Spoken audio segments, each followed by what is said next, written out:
if we're talking about how do we mobilize and organize people, we have to go micro, macro, not macro, micro. And that so many people want to focus on big initiatives, large initiatives, national initiatives.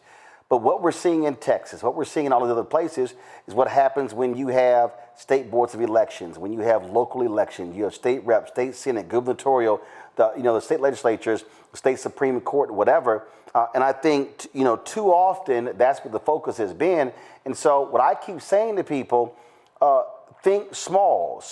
If all of a sudden 5, 10, 15, 20, 25, 30, 35, 40, 100, all of a sudden you now take 100, now do that in 10 different places, that's 1,000 votes. And so we have to break this thing down in bite-sized ways for people to actually accept this, to understand they can actually change politics, but it has to be micro start first.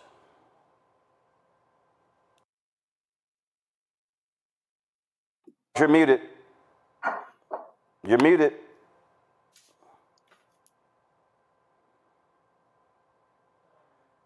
Still muted. All right, let's do this here. We're going to go to Rebecca, then we're going to come back to Robert. Rebecca, go ahead. It's important for people to understand that all politics is local and that it's very important to connect with what's happening in people's communities with what in turns happen at the ballot box. I'm listening to the Reverend Dr. Barber. It also made me think of the previous segment when we were talking about Medicaid and Medicare getting ready to celebrate its 60th anniversary, and knowing that next week is the 60th anniversary of the Voting Rights Act. And it's just so interesting now, all of the things that are intersected around 60 years ago, and what the fight for civil rights, what the local fight, and then what became the national fight. One thing that we can understand is that whether it's our individual health at the micro level is determined by macro health of this country, which is at the ballot box.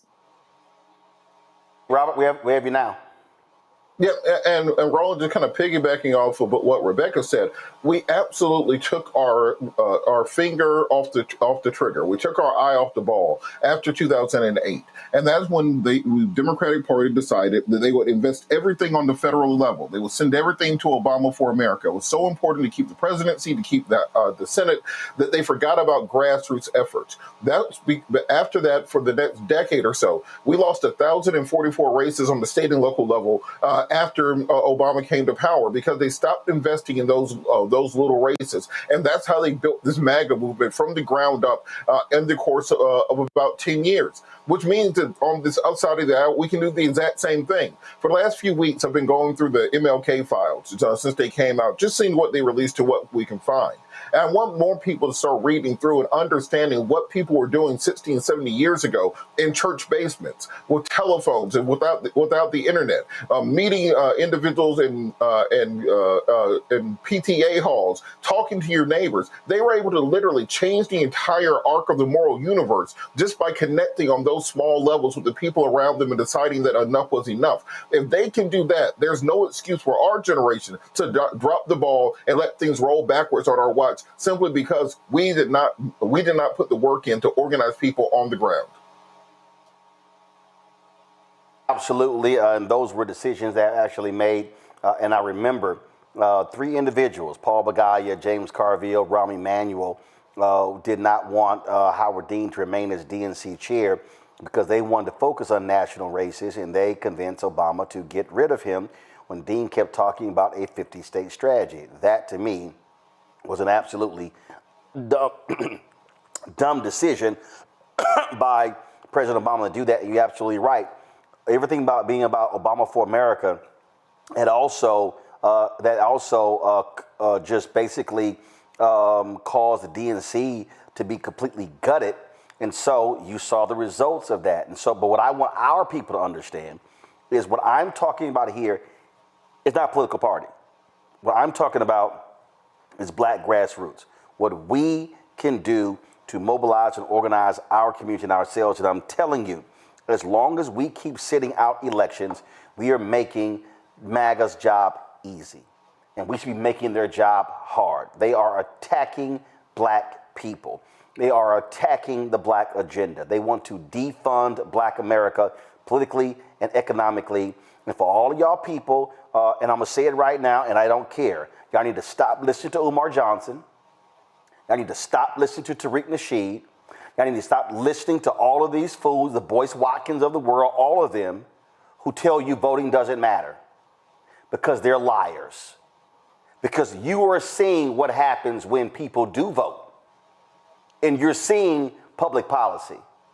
You're seeing right now, because of Donald Trump holding the levers of power, having the White House, the House, and the Senate, they are extorting $500 million from Harvard, $200 million from Columbia. They're now targeting UCLA and others. They're using civil rights laws against black people.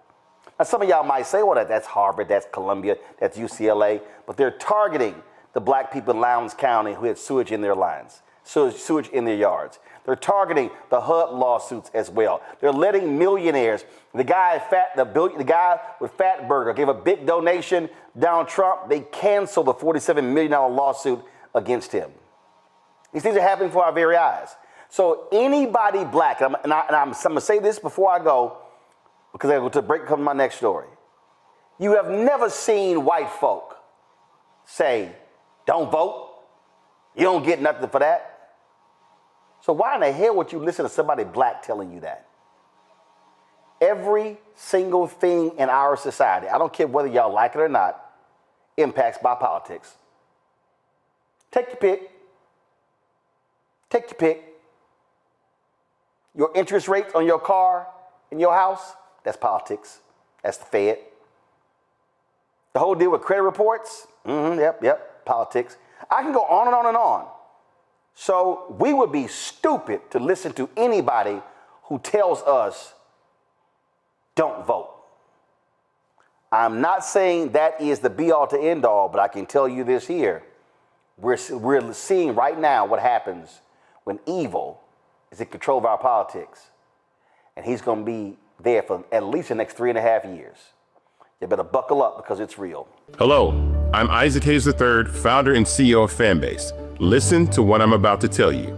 The window to invest in Fanbase is closing. We've raised over $10.6 million of our $17 million goal. That means there's room for less than 6,370 people to invest in Fanbase for the average amount. The minimum to invest in Fanbase right now is $399. That makes you an owner in Fanbase today. Go to startengine.com/fanbase to invest. Why? Because current social apps have taken advantage of users for far too long, with content suppression, shadow banning, harmful racist content, and no real tools for monetization and equity.